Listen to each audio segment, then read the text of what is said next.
Well, this is Congressman Michael McCaul. This week, Nancy Pelosi handed the gavel to a new speaker, John Boehner, who swore in all members of Congress, including myself, this week. But it's not about Nancy Pelosi, it's not about John Boehner, it's not about me. It's about the American people. It's about listening to the American people. We listened to the American people loud and clear this last election. And now it's time for us to deliver. It's time for us to deliver transparency and accountability. It's time for us to deliver spending cuts.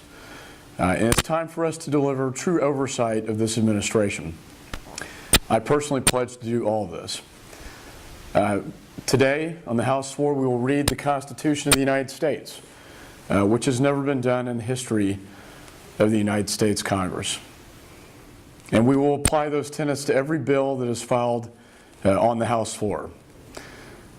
Next week, the first order of business will be to vote up or down to repeal the Obamacare health care plan that was passed last Congress. This will be a historic moment for us in the new majority to repeal this law and replace it with something that makes sense, that provides health care to make it more affordable and accessible, but not a job-killing bill like the President's bill. This will be a historic step. Once it's passed, it will be sent to the Senate. Obviously, without the White House, we anticipate the President will veto this, but we will continue to send the message that the voters sent last November, and that is that they do not support this Obamacare piece of legislation. Second, I was appointed chairman of the Oversight and Investigations Committee on the Homeland Security Committee. In this office, in this job, I intend to provide strict oversight of this administration, the Department of Homeland Security, to ensure several things.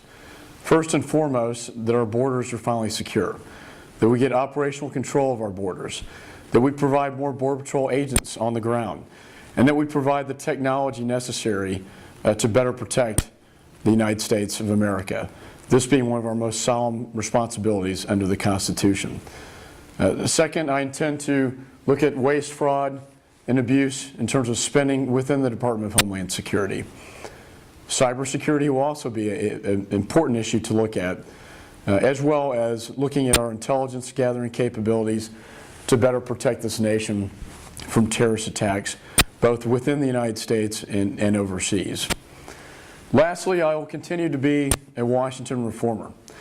I was one of the first to lead the charge against earmarks.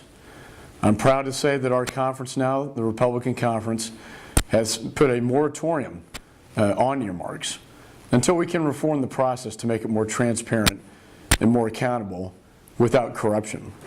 I also led the charge on the No Monuments to Me bill, which basically says that a sitting member of Congress cannot name a pet project, a building, using taxpayer dollars after themselves.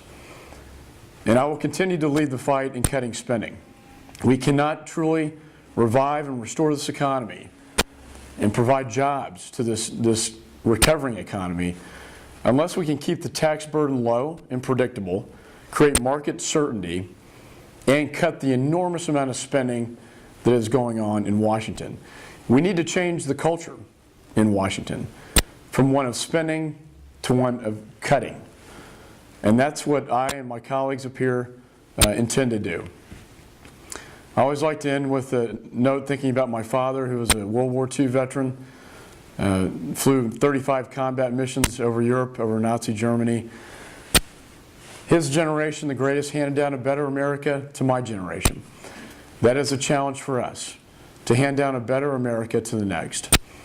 And I promise you with every fiber of my being that I will deliver in this Congress to hand down a better America to the next generation. Thank you and God bless.